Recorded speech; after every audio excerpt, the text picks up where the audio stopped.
ऐसन ऐसन हो कि करेजा में बेध दे।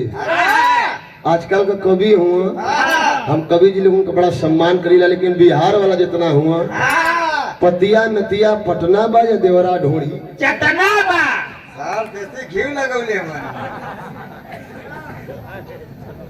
का कहियो गाँव वालन के का कही पतिया नतिया पटना बा और देवरा ढोड़ी चटना बा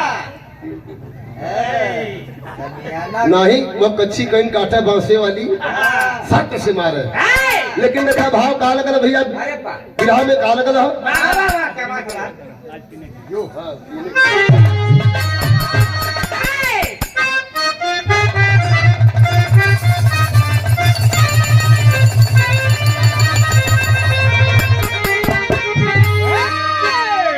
वैसे कल रोज ठर्रा अद्धा पौआ मारत हुआ कुछ नहीं तो हाली से, लेकिन कोनो अद्धा पौआ ठर्रा ना हो। ये नूरे नबी के दरबार की दारू। किसी शायर ने कहा मिजाज में है कैसे कैसे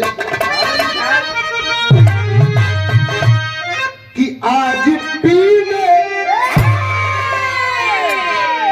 अरे आज पीने की तावत है साधु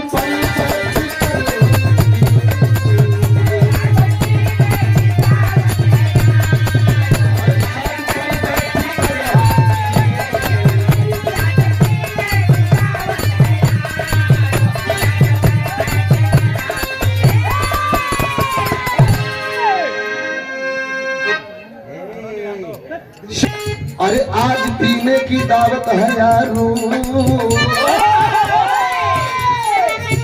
साथ पर बैठ कर हम पिए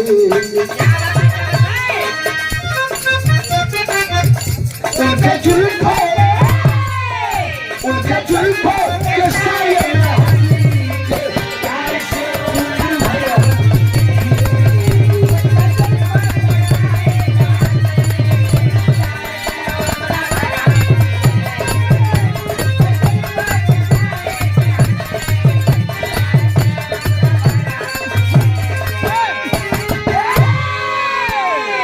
भैया वो बीरू ना जकर 10-12 के देला हो बीरन का बात हम बताओ थी कैसे।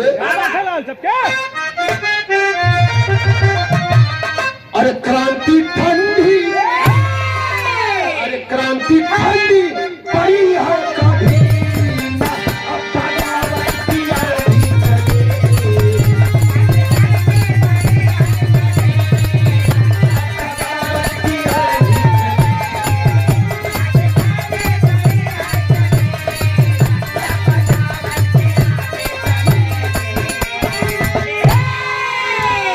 ठंडी पड़ी है कभी ना अब बगावत की आंधी चले झुकता झंडा तो झुकता झंडा चढ़ाता नदी पटिया लेके गोली चलेगी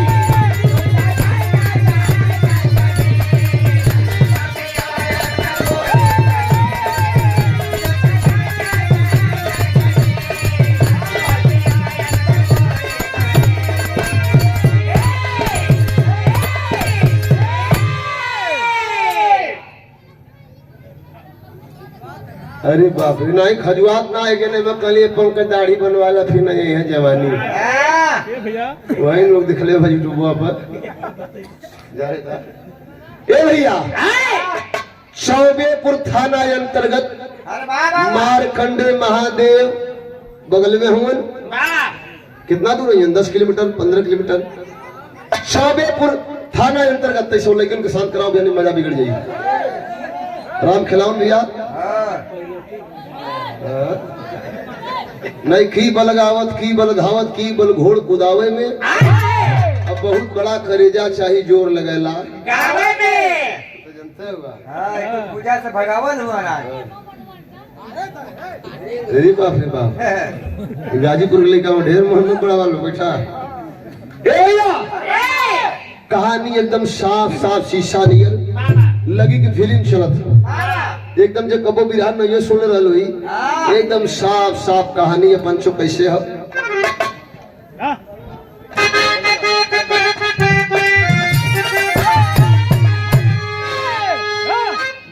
का भालू बंदर देश का दिलाता है।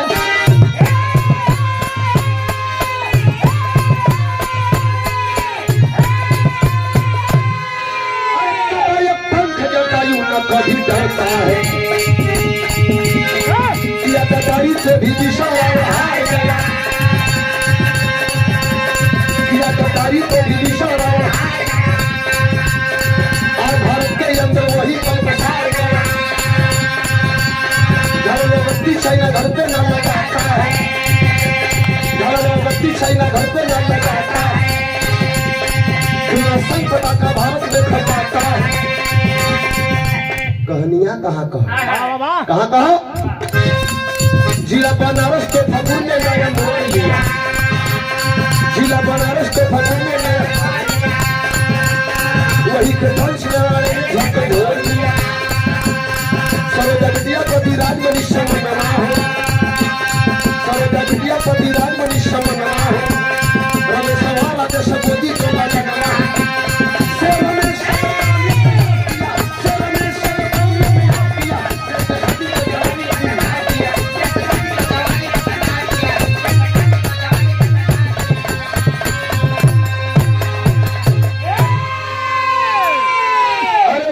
की मिट्टी पारस है उस शहर का नाम बनारस है। बनारस चौबेपुर थाना अंतर्गत तोफापुर गांव। बहुत बड़ा धनी आदमी ना हुआ, बहुत बड़ा कस्कार ना हुआ, गरीब आदमी। नाम है वंश नारायण यादव। पत्नी का नाम है राजमणि। एक लड़की है सरोजा। दू बेटवा रमेश यादव और राजेश यादव। परिवार एकदम गुलाब के फूल नियर खिलत ह, भैया हंसत ह। बाप अमीर हो चाहे गरीब, लेकिन बाप अपने बेटवा के राजा होलन। बाप चाहलन कि हमसे ज्यादा नाम हमारी औलाद को हो। आए है पिताजी चाहलन कि पढ़ियन पढ़ाई, खइयन खियाई, लड़ियन लड़ाई, लेकिन बेटवन का सपना हम पूरा करब। दूर ठेवा तो चीना थे तुरंत के हो लेके चल बनारस छोड़ दे बरा दूर से गया हुआ है अपने नहीं वहां। एक दिन का बात है, वंश नारायण यादव रोज में दिन खेतवा में काम करत हुवन और फरसा चलावत हुवन, खेती करत हुवन। दोनों लड़कवा पढ़ के आवत हुवन। राजेश यादव बड़ा हुवन और रमेश यादव छोटा हुवन। दोनों पढ़ के आवत तर्ज लगल। कौन तर्ज हो?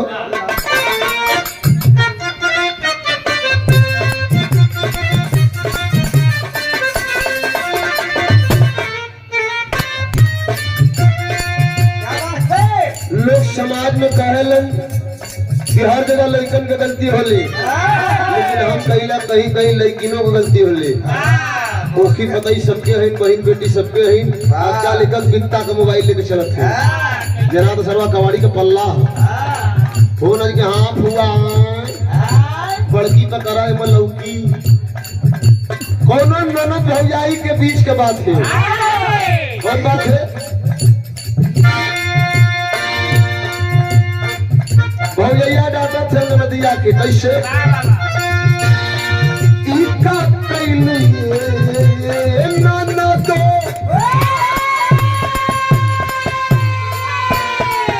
इका कैलू नाना तो इका कैलू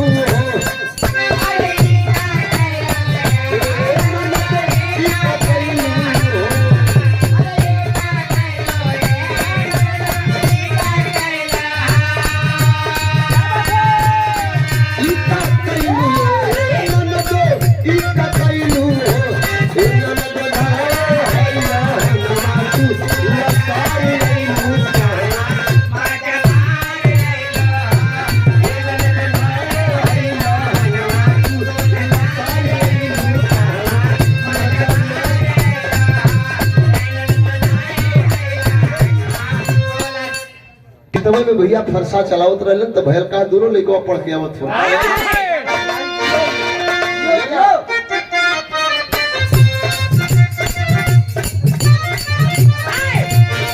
खेती करे पंच नारायण खेती करे हो।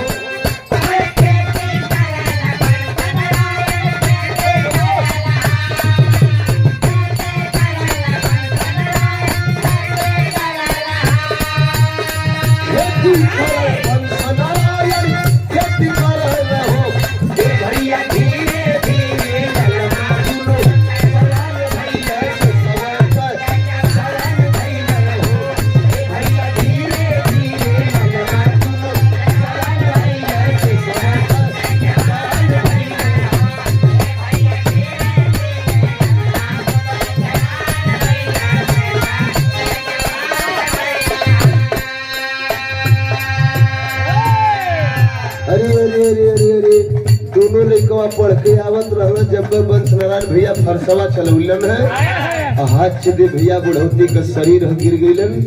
बड़का बेटवा राजेश कहना रमेश कुछ देखले हा कहला का भैया का देखली है कहला बाप गरीब हुआ जब ले कर बदल तबले हमन के खियौलन जियौलन आज बुढ़ौती में फरसा चलावलन तक करे जे पघाव लगले भाई।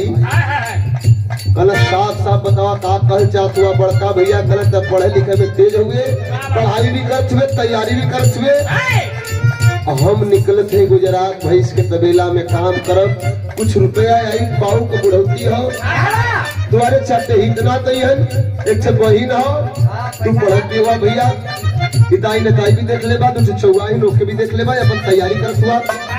जब बड़का लड़का वंश नारायण यादव का राजेश यादव चल गए हुन गुजरात का छोटका लड़का का कैलन है चलो चार चक्का मोटर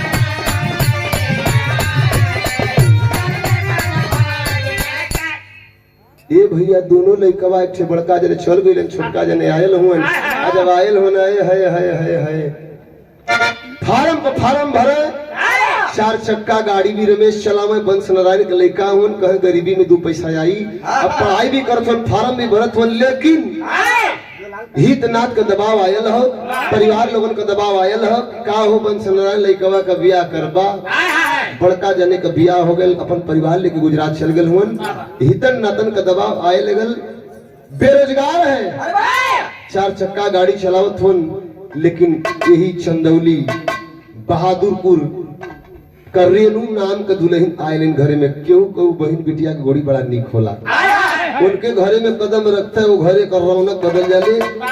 अरे बाप रे बाप फार्म पर फार्म भरत हुन बंस नारायण एक दिन आयल हुन खेत से काम करके संध्या के टाइम खटिया पर बैठ के आराम करत हुन रमेश आए के बाबूजी के अपने गोड़वा दबावत हुन और गोड़वा दबावत के टूप प्यास पंचो कोई गोड़वा पर गिरत है बंस नारायण कहला ये गोड़ दबावत हम मालिश करत है कि रुवत है उठ के बैठ गिलन कहला बेटा गरीब है लेकिन क्यों से रुपया कर्जा ना ले ही बेटा तुम्हारे आंख में आंस काहे आगल लाल का ये बुढ़वा बाप से तुम्हारे सेवा में कोनो कमी भई। बंस नारायण का छोटका लड़का रमेश यादव कहला कि पिताजी जवन हम फरमवा भरत रही है सीआरपीएफ का ज्वाइनिंग लेटर आयल है खटिया पे उठ के बंस नारायण बड़ा खखाए कैसा न कहना करे पगला इम्मत खुशी का बात हो इमर रोले का कौन बात हो फूट फूट के रोए लगल माई अब बहनिया दुल्हन वही दुआरी से ताकत है कहना बाबू ये नौकरी हम ना करब कहना काहे ना करबा बाबू कहना ये नौकरी करे बदे 4 लाख रुपया की जरूरत पड़ी बहुत अमन बदे कैला अमन अपन पेट पर्दा चला ले बोल बाबू 4 लाख रुपया लिए बा कहां से डांट के बंसराज गलन के अरे बचवा ये 2-4 बिस्सा खेत हो कौने दिन रात बदे हो बेच दे रेहन रख दे लेकिन 4 लाख रुपया हम दे। अरे बाप रे बाप बाप होता है बंस नारायण जैसन कलेजा के मजबूत कैलन है और रेहन रख के 4 लाख रुपया देलन बंस नारायण के छोटका लड़का आज वर्दी पहनत हो बड़का भैया गुजरात में खुशी मनावत उनकी चला भैया कहीं न कहीं शिफ्ट हो गए बहनिया का बियाह हो जाये कुछ हम पैसा दे ताऊ खेतवा रखले हो ओके भी छोड़ा ले जाये धीरे धीरे तैयारी चलत भैया। तो फौजी की जिंदगी होती क्या है कुछ समय बीतल एक लड़का भी पैदा भयल नाम हो आयुष फौजी की जिंदगी क्यों हुई फौज में घरे आवेलन कबो फील्ड में जहाँ दौड़ल हुन कबो हिताई नताई कबो यहाँ कबो वहाँ जाए के अपन समय कब बीत जाला पता नहीं चलत। अरे बाप रे बाप आयल हो दुल्हनिया से कहना कि जल्दी रे फलाने तारीख के हम चल जाई बहादुरपुर के अवधेश यादव और रमेश यादव दोनों लोग गए हैं और ड्यूटी पर। कल भैया तू कहाँ का नाम बनारस का, तू कहाँ का नाम चंदौली कहीं भैया। कल तुम्हारे परिवार में के हो। कल हमारे बड़का भैया गुजरात रहेलन, बाबू बुढ़वा हुन, माई है, एक बहिन है, दुल्हन आ छोटा सा बच्चा आयुष। रात के घड़ी 12 सन बजावत बा। अवधेश यादव कल हमारे परिवार में यह राइफल भैया कल राइफल कल हमारे परिवार में करके मुड़ते हुन एकाएक आवाज दिए,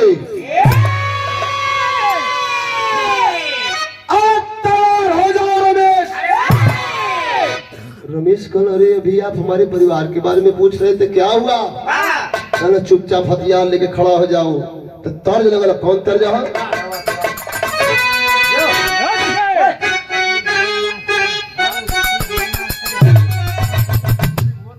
जब चलल हो सजनमा भजनमा गावेला रघुराई के, जब जब देहिया छुईला पुल्हाई के और सजनमा भजनमा गावेला रघुराई के। इन्हन का नन्ना बाबू हमारी को दुनिया उन्होंने विराह में सोई राम दे गुरु बुल्लू गुरु। पुराने लोगों का धुन न हो विराह बीरस का नहीं होले कैसे।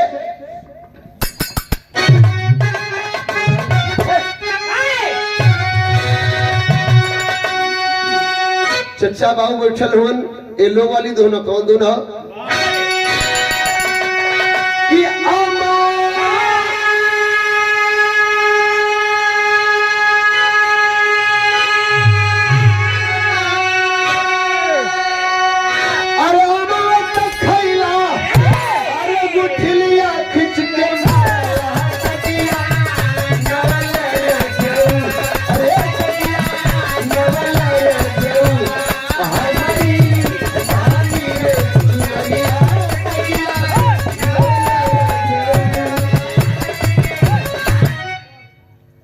यही के देखा हमारे बनारस होरी गावल जला। कह दी का कह दे कैसे। अरे गगरी ऊपर गागा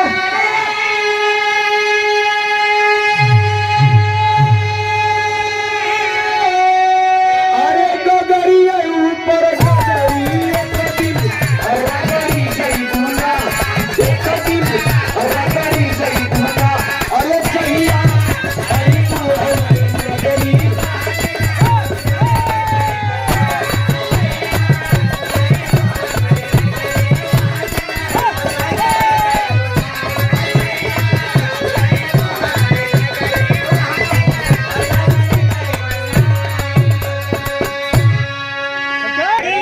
बजरी पगला की नगरी यही से गली पढ़ और हमारे हो जाए।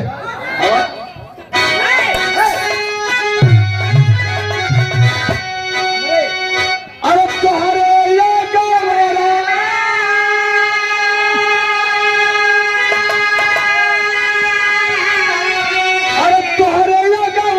भौजी अरे गहिरी पोखरिया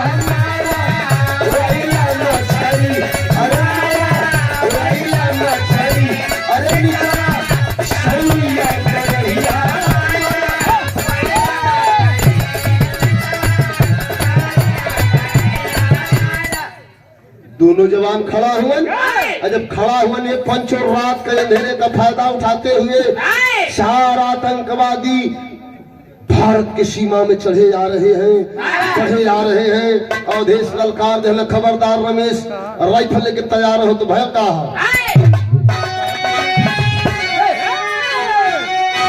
कि अवधेश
छितौना पछराव जालूपुर में हाँ उमर ट्रैक्टर इनाम रहल हाँ बड़ा चढ़बड़ के लोग ने हिस्सा लेलन बहुत बहुत धन्यवाद हो बड़ा यह लोग हमन तमन है कुछ लोग के लोग काटल लेकिन जे भैया घरे में बैठ के उड़ाना राम राम कहले है वो उत्तर के उजाला पंकज पुजारी कभी रहा पंकज पुजारी सीमा सरगम कभी रहा वो आ जाला ना